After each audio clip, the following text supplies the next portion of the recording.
pour une toute nouvelle vidéo sur la chaîne. Vidéo un peu particulière, on va faire un bookshelf tour. Donc je vais vous montrer comment je range mes livres, ce que je lis, comment ils sont classés, comment ils sont organisés dans ma maison. Voilà, ça m'a été beaucoup demandé sur Instagram et j'avais très envie de vous faire plaisir. Du coup, c'est parti, je vous emmène avec moi.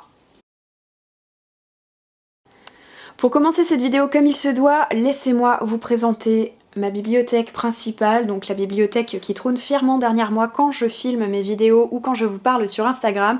Donc pour ceux qui se posent la question, c'est une Billy de chez Ikea, c'est vraiment le meuble basique idéal pour les livres et je vais vous présenter donc tout ce qu'on trouve dedans, étage par étage. Étage du haut, on a les livres de couverture claire. Vous savez, j'aime bien classer les choses de manière à la fois esthétique et pratique. Donc sur votre gauche, vous avez les éditions de Guillaume Musso quand il était publié chez XO, une de chez France Loisirs et là deux services de presse que j'avais reçus quand je travaillais sur des salons.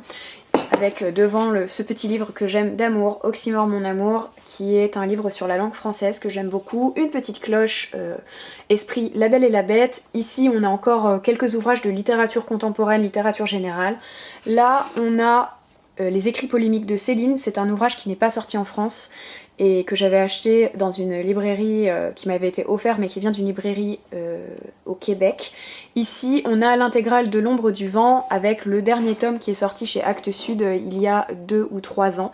Donc j'aime beaucoup Zaphone et ils sont tous ici en grand format. Cela m'avait été offert en service de presse et celui-là je l'ai récupéré quand j'étais encore libraire. Au-dessus, un petit peu de déco, vous avez 2 pop d'Alice au Pays des Merveilles et un livre pop-up de Benjamin Lacombe. Voilà, sur Alice au Pays des Merveilles et sur les contes en général. Étage du dessous, on a tous les livres que j'ai en VO, en anglais. Je pense qu'il y en a peut-être d'autres dans ma chambre, mais globalement, principalement, c'est ici. Donc on a des livres en hardback comme ceux-là, donc qui sont des livres avec des couvertures rigides et qui sont, vous voyez, qui sont durs. On a un livre en espagnol, donc de Isabelle Allende, la Maison des Esprits, qui est vraiment super. On a le fameux La Vie Invisible d'Adi Larue, dont je vous ai parlé sur Instagram il y a très peu de temps, et sur lequel je vous ferai un retour prochainement, mais globalement, voilà. Je ne l'ai pas beaucoup aimé, mais cette édition est une édition collector assez jolie, donc je vais garder le livre malgré le fait que je n'ai pas forcément beaucoup aimé le roman. Là on a des romans plutôt abordables, on va dire jeunes adultes, donc Birthday dont je vous ai parlé sur Instagram dans une chronique, Before I Fall de Lorraine Olivier, on a It's a Kind of a Funny Story. Là on a tout ce qui est, vous voyez, un peu classé par couleur aussi. On a les John Green, on a le J.R. Palacio dont je vous ai parlé il y a très peu de temps sur Instagram, Wonder, qui est un très bon roman, et on a un petit peu de Paul Auster, on a un peu des classiques aussi. Petit pot avec tous les marque-pages que je choisis au gré de mes envies, et l'édition collector du Labyrinthe de Pan en hardback, en anglais aussi, de Guillermo del Toro, que j'aime énormément. Étage du dessous. Alors là, on est clairement, je pense que vous l'aurez compris, sur un étage arc-en-ciel, purement esthétique. La quasi-totalité de ces ouvrages sont en fait des services de presse, donc des livres qui m'ont été envoyés par l'éditeur. C'est la maison Henri Dougier, donc qui fait des livres de voyage, des livres sur les sociétés contemporaines un petit peu partout dans le monde, mais aussi des romans de littérature contemporaine. Vous voyez, voilà, ça c'est typiquement, ça fait partie de leur collection de romans, il est très bien, il y en a beaucoup, et voilà, je les ai classés par couleur et non pas par genre, mais parce que ça faisait joli dans ma bibliothèque, et j'étais contente d'avoir tous ces livres là ici. Ça, ce sont 2 services de presse jeunesse que j'avais reçus quand je travaillais sur des salons, et que j'aime beaucoup. Vous avez Le Cœur en Braille, qui est un superbe roman de chez Didier Jeunesse, je vous en parlerai à l'occasion, et Opération Groenland, qui a été écrit par Ismaël Khalifa, qui est un journaliste, et qui a fait beaucoup d'opérations au Groenland, et il a écrit ce super roman jeunesse qui a été d'ailleurs dédicacé et que je garde précieusement. Là évidemment vous avez cette magnifique édition de Frida publiée chez Albin Michel et illustrée par Benjamin Lacombe, rédigé par Sébastien Pérez. Je l'aime beaucoup, il est très beau ce livre, et il est d'ailleurs encore dans sa pochette de protection parce que j'ai très peur de l'abîmer. Et là pareil, vous avez encore des Henri Dougier, donc des livres de voyage et du roman contemporain. Étage du dessous. Là on est sur la section jeune adulte de ma bibliothèque, plutôt des sorties, enfin il y a des sorties récentes mais il y a aussi des sorties plus anciennes. Vous avez un de mes livres chouchous de tous les temps, Le magasin des suicides de Jean Telet, qui m'avait été offert quand je travaillais aux éditions Robert Laffont et que je garde précieusement parce que c'est une vieille édition et j'y tiens beaucoup. Sinon vous avez tous les livres jeunesse, jeune adulte que j'ai pu lire récemment ou que j'ai lu beaucoup moins récemment, que j'ai eu en service de presse, il y a un petit peu de tout. Là vous avez la duologie 2105 d'Anouk Filippini qui est publiée aux éditions Ozu, j'en ai parlé sur Instagram dans une chronique, donc vous pouvez retrouver toutes mes chroniques dans les IGTV sur le compte InQuarto, je vous invite à m'y suivre si vous voulez avoir plus de détails sur certains de ces livres. Là on a toute la collection, enfin pas toute la collection, mais on a beaucoup de livres de la collection R, du coup chez Robert Laffont, j'y ai travaillé donc j'ai beaucoup de livres qui étaient d'anciens services de presse et j'en ai acheté, j'en ai trouvé d'occasion, j'en ai trouvé dans des boîtes à livres. Vous avez Caleb, vous avez La Faucheuse tome 1, j'ai pas encore lu la suite. Pareil, La Faucheuse, vous avez une chronique dans mes IGTV. Sur la droite, vous avez la duologie de Laura Thalassa, The Vanishing Girl, tome 1 et 2, je vous en parlerai prochainement dans une chronique. Vous avez Un sort si noir et éternel de Brigitte Kemmerer, c'est le premier tome de la trilogie The Cursebreaker et je vous en ai fait une chronique aussi récemment puisque je l'ai terminé il y a une dizaine de jours. The Wicked Deep de She Earnshaw, pareil, vous avez une chronique sur Instagram dans les IGTV. Vous avez Nightfall, là c'est quelques PKJ, donc vous aurez compris, je pense qu'ils sont classés par éditeur. Là vous avez du Ozu, vous avez la collection R Robert Laffont, là du Michel Laffont, là du Rajo, là du PKJ, et là vous avez les dernières sorties de chez Slalom. Donc chez Slalom, je pense que vous pouvez retrouver ça dans la dernière vidéo, donc dans une de mes dernières vidéos, j'essaierai de vous la mettre quelque part à l'écran, mais si vous voulez la retrouver, il y a 3 de ces ouvrages qui ont été chroniqués, et là vous avez un Lattès qui se balade tout seul, Les âmes vagabondes, qui est très bien. Étage du dessous.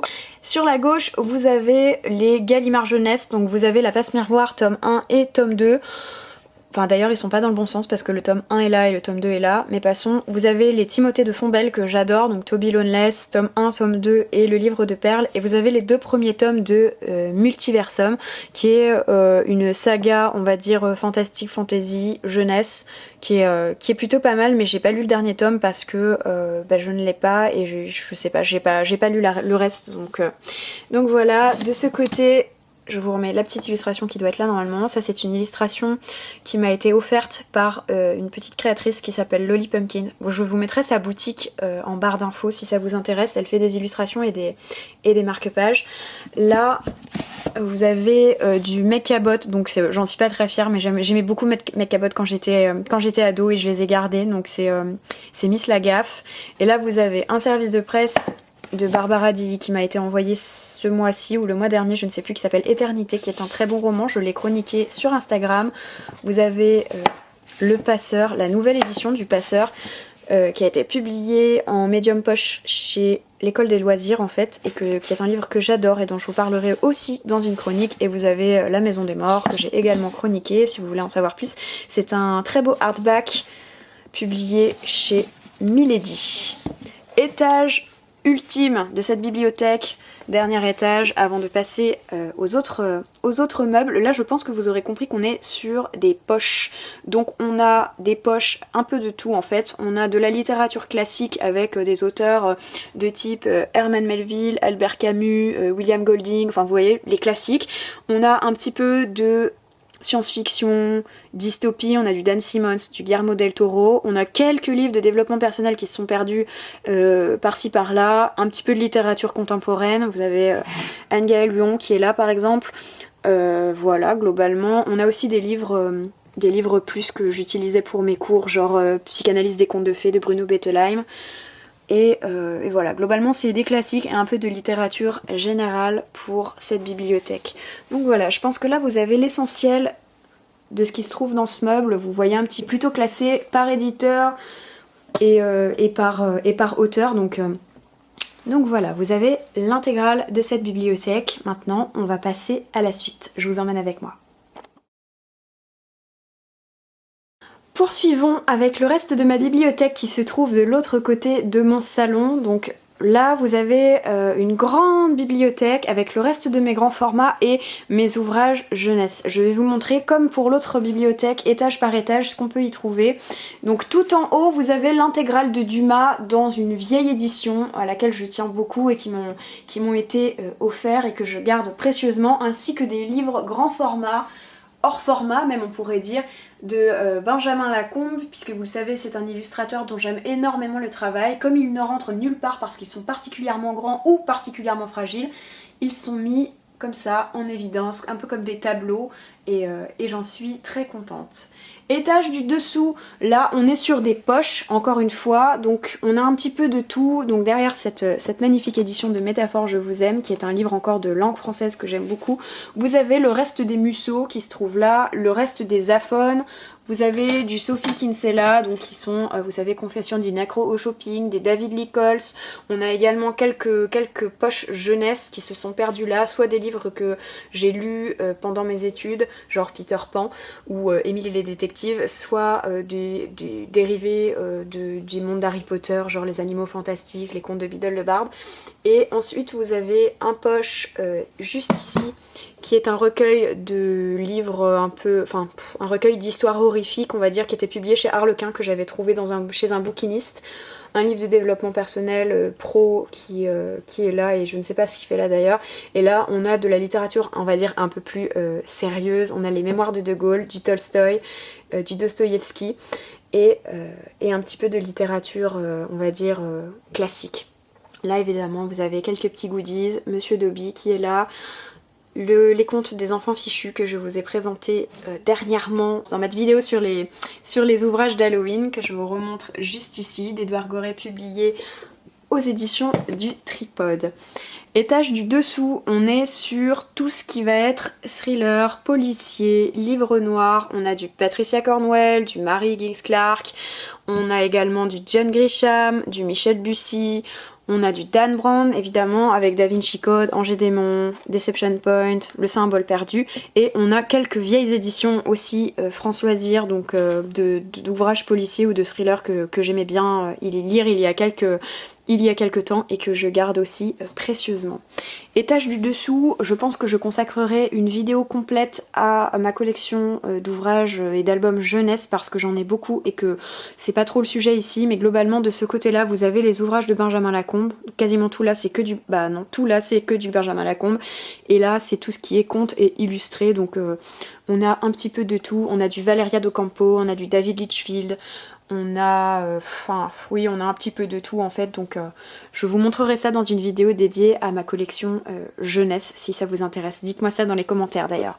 Étage du dessous, on a un petit peu tous les grands formats que je ne savais pas où ranger, que je veux garder, mais qui ne sont pas ni esthétiques ni d'une grande cohérence au niveau du classement, puisque c'est souvent des livres que j'ai achetés un petit peu au hasard dans les relais, dans les librairies, que j'ai trouvé dans des boîtes, qu'on m'a offert, qu'on m'a envoyé en service de presse. Je ne sais pas trop où les ranger, il n'y a pas trop de cohérence de classement non plus, donc ils sont globalement classés le plus possible par éditeur, mais j'ai un petit peu de tout, du coup c'est un peu compliqué. Vous voyez, celui-là c'est un service de presse, ceux-là ce sont des services de presse aussi, ça c'est un livre qui m'avait été offert, ça c'est un service de presse, ça je l'avais trouvé dans un relais, c'est d'ailleurs, je vous en avais parlé dans une story, c'est un des derniers Anne Granger qui est publié chez 10-18, donc c'est un Cozy Mystery. Là on a quelques ouvrages qui m'ont été offerts aussi. Là on a les services de presse de chez Stock quand je les recevais. Enfin voilà, on a beaucoup de tout en fait, donc c'est pas très très classé, donc je vais pas m'attarder sur cette partie de ma bibliothèque, mais je pense que vous aurez compris l'idée.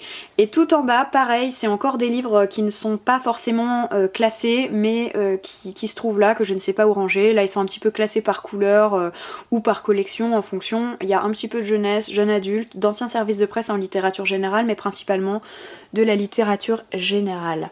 Nous voilà donc... pour cette bibliothèque, donc elle est de l'autre côté de mon salon et j'ai oublié de vous montrer. Ici j'ai Little Nemo, qui est une édition limitée et plutôt pas très courante.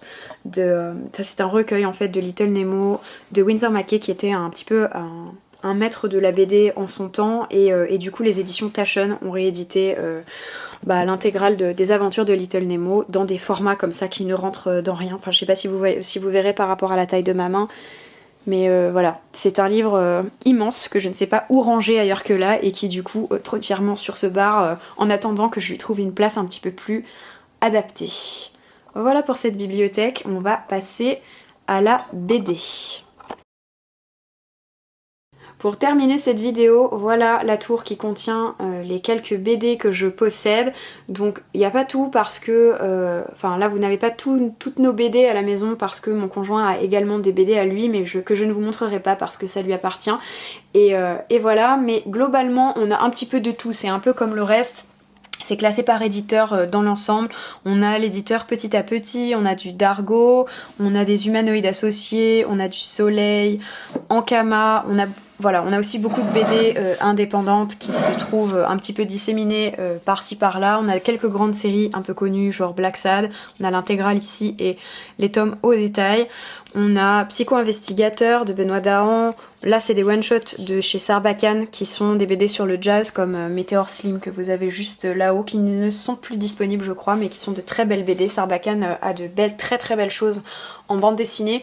Ici pareil, on a un petit peu de tout, on a du Urban Comics, on a du Ankama, on a du Dargo, du Glénat, on a quelques séries courtes genre Sambré. Là on a Metropolis, il me manque un tome, mais voilà, vous avez la saga Metropolis, on a Witches, on a Candy Mountains, il y a énormément de choses et dans des styles assez différents, mais globalement j'aime bien les BD un peu sombres, un peu psychologiques, donc on a pas mal de BD dans ce genre là. Et dernier étage de la bibliothèque, c'est pas forcément le plus intéressant, mais vous avez des BD, on va dire, plus chill, des BD plus abordables, des BD un petit peu plus simples du genre... Margot Motin, Pénélope Bagieux, des BD genre Cubitus ou genre les BD des Rocs, vous savez, Raoul et Fernand, enfin voilà, c'est des choses. Et là, ici, bon, vous ne verrez pas très bien, mais on a une très très belle édition, un coffret en fait de Blast, donc je pense que vous ne verrez pas du tout. Ouais, si. C'est un coffret de Blast qui n'est plus disponible, mais qui contient les 5 tomes de la saga de Manu Larsenet. Donc voilà pour les BD, je vous ferai une vidéo détaillée sur les séries de BD que j'aime, si ça vous intéresse, n'hésitez pas à me le dire dans les commentaires. Et je pense qu'on a fait le tour de tout ce que j'avais à vous montrer en livre, donc voilà pour ça. Voilà pour cette vidéo Bookshelf Tour, j'étais ravie de partager ça avec vous, j'espère que cette vidéo vous aura plu. N'hésitez pas à me dire en commentaire comment vous rangez vos livres, ça m'intéresse, je suis assez curieuse et c'est toujours un grand débat de savoir comment on classe ses livres dans une bibliothèque. En attendant, n'hésitez pas à laisser un petit pouce en l'air si cette vidéo vous a plu, ça soutient mon travail, ça fait plaisir et ça ne coûte rien. Je vous dis à très bientôt pour une prochaine vidéo. Bye bye.